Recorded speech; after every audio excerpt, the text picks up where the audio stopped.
তো সাঁতরাগাছি যাওয়ার ট্রেন এইমাত্র এসে গেল বন্ধুরা। দীঘা টু সাঁতরাগাছি এই ট্রেনটি এসে গেছে এবং এটাই করেই আমরা যাব। আমরা যেখানে যাব বলেছিলাম তোমাদের শহীদ মাতঙ্গিনী আমাদের স্টেশন, ওখানে আমরা নামবো। তো এখন আমরা ট্রেনে উঠছি বন্ধুরা। তো স্টেশন থেকে আমাদের ট্রেন ছেড়ে দিয়েছে বন্ধুরা এবং আর দুটো স্টেশন পরেই আমাদের সেই শহীদ মাতঙ্গিনী পড়বে এবং সেখানেই আমরা নামবো এবং সেখান থেকেই আমরা যাব যে রাধামণি বাজার, তোমাদের সামনে থেকে অবশ্যই বুঝতে পেরে গিয়েছো, ওখানেই যাব। তো চলো যাওয়া যাক বন্ধুরা। তো এখন আমরা যে ব্রিজটি বের করব সেটার নাম হচ্ছে নরঘাট এবং ওটা আগে ছিল নরহাট, মানে মানুষ বিক্রি হতো এবং সেটার নাম পরিবর্তন হয়ে নরঘাট হয়েছে বন্ধুরা। এবং সেদিকে তোমরা দেখতে পাবে একটা ব্রিজ দেখা যাবে এবং ওটা সড়ক পথ, ওর উপর দিয়েই গাড়ি যাতায়াত করে এবং এটা রেল ব্রিজ, দুটোই ওই খালের উপর দিয়ে আছে এবং এটা তোমরা বুঝতে পারবে যখনই এর উপর দিয়ে যাবে। তো যাওয়া যাক। এরপরে দৃশ্যগুলো তোমরা দেখতে পাবে, গ্রামের বৈচিত্র্যগুলো এবং সব কিছুই মিলিয়ে একদম দারুণ পরিবেশ তোমাদের কাছে তুলে ধরলাম এবং ট্রেনের যে এই যাতায়াত খুবই ভালো বন্ধুরা। তো এখন আমরা যে স্টেশনে এখন পৌঁছলাম সেটা হচ্ছে নন্দকুমার স্টেশন এবং নন্দকুমারেই হাই রোড আছে, যেটা নন্দকুমার হাই রোড নামে পরিচিত এবং সেখান থেকেই 4টি লেনে বিভক্ত হয়ে গেছে এবং নন্দকুমার গাড়িতে এলে তোমরা বুঝতে পারবে, ওই লেনগুলি তোমরা দেখতে পাবে এবং রেল স্টেশনটাও খুব বড়।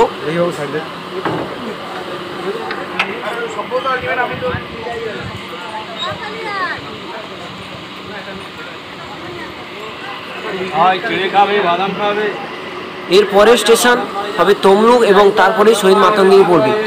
তো চলো যাওয়া যাক এবং ট্রেন সফর তোমরা দেখতে পাবে, খুবই সুন্দর পরিবেশগুলো লাগবে।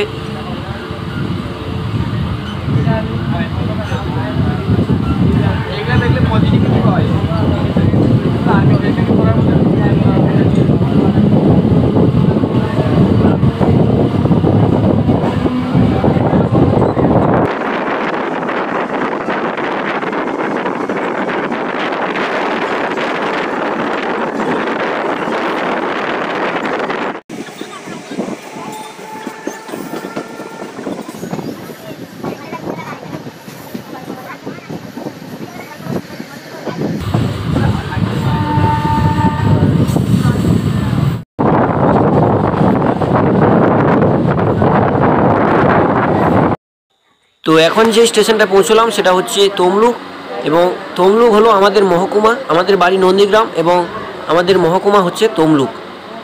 তো তমলুক কিন্তু খুবই ভালো একটি জায়গা এবং এখানেই কিন্তু আমাদের ফাঁড়িও আছে, থানা আছে, সব কিছুই আছে এবং তমলুক শহরটা কিন্তু খুব সুন্দর। এখানেই তোমরা বর্গভীমা মন্দির দেখতে পাবে, যদি সময় পাই তোমাদের এখানে বর্গভীমা মন্দির থেকেও ঘুরিয়ে নিয়ে যাব। তো এখন যে উদ্দেশ্যে এসেছি সেটা আমরা পূরণ করি এবং পরবর্তী তোমরা দেখতে পাবে।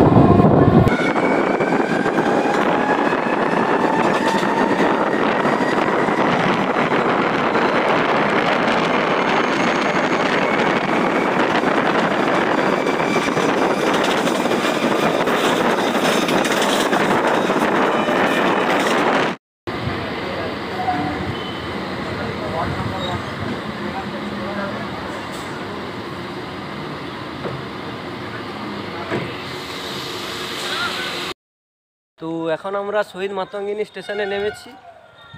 এবার আমরা অটো বা যাও কিছু একটা ধরবো, তারপরে আমরা যাব। তো চলো যাওয়া যাক। তো এখন আমরা শহীদ মাতঙ্গিনীতে নেমে আমরা টোটোয় উঠেছি। এখান থেকে 10 টাকা নেবে রাধামণি যেতে।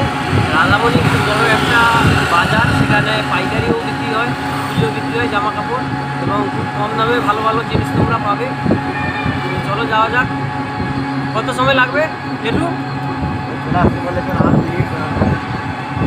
আর কিছু সময় পরে আমরা চলে যাব এবং সেখানে তোমরা দেখতে পাবে বাজারটা খুবই বড়। সেখানে আমাদের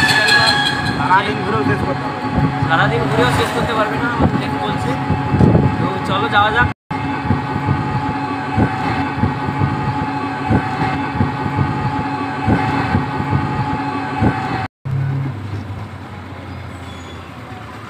তো এখানে 4টি লেন তোমরা দেখতে পাবে, তোমাদের যেতে হবে পূর্ব দিকে এবং যে রাস্তা দিয়ে আসবে তোমাদের সোজাই যেতে হবে। যদি তোমরা যেতে চাও রাধামণি বাজার তাহলে তোমাদের সোজাই যেতে হবে এবং দেখতে পাবে এদিকে বিভিন্ন লেন ভাগ করা আছে এবং তোমরা সোজাই কিন্তু যাবে।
বাজারটা তোমরা দেখতে পাচ্ছ, এখানে কম দামে জিনিসগুলো পাওয়া যায় এবং পুরো রাস্তাটাই এবং অনেকটা জায়গা জুড়ে এই বাজারটা আছে। চলো বাজার ঘুরতে হলে আর তোমাদের ভিডিও অনেক খুব বড় হয়ে যাবে। এখানে দেখতে পাচ্ছ সবগুলো পুরোটাই বাজার, এখানেও বাজার এবং প্রতিদিনই ভিড় হয় এখানে।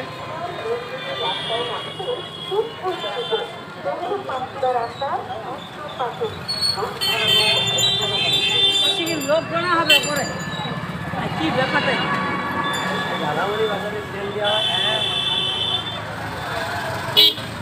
এখানে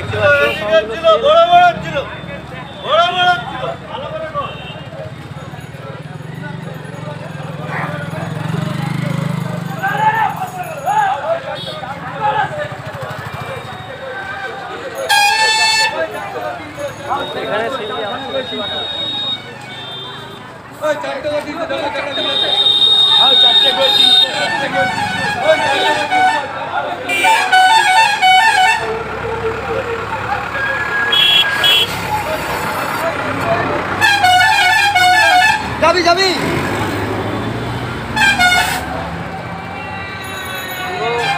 পুরো বাজারটাই দেখতে পাবে এবং প্রতিটা দোকানেই সেল দেওয়া হবে। তো এবার আমরা পুরো বাজারটা না থেকে আমরা এখন কিছু নেব, তো হোক।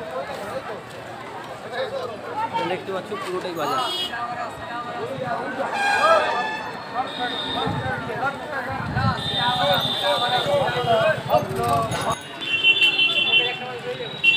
তো এখানে চারিদিকেই তোমরা কিন্তু দেখতে পাবে ড্রেস এবং পুরো রাস্তাটায় বাজার বলতে গেলে, এবং চারদিকে গলিও আছে, সেখানেও তোমরা জিনিস দেখতে পারবে এবং এখানে পাইকারি খুচরো সব কিছুই বিক্রি হয় এবং দামগুলো খুবই কম, তোমরা গেলেই বুঝতে পারবে। এবং পুরো রাস্তাটা জুড়েই কিন্তু দোকান দেখতে পাবে, দেখো চারিদিকে দোকান, কোথাও ছাড় নেই, পুরো জায়গাটাই কিন্তু দোকানে ভর্তি এবং প্রতিটা দোকানে কিন্তু প্রচুর পরিমাণে জিনিস তোমরা দেখতে পাবে।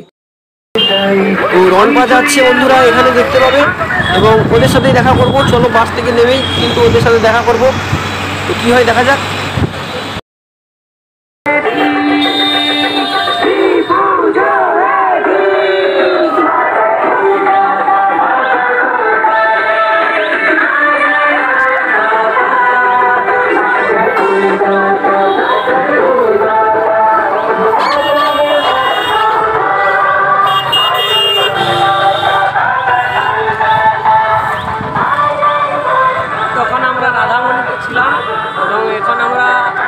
যাব এবং এটা তমলুকে দাঁড়িয়ে আছে, এখান থেকে আমরা বাড়ি যাব।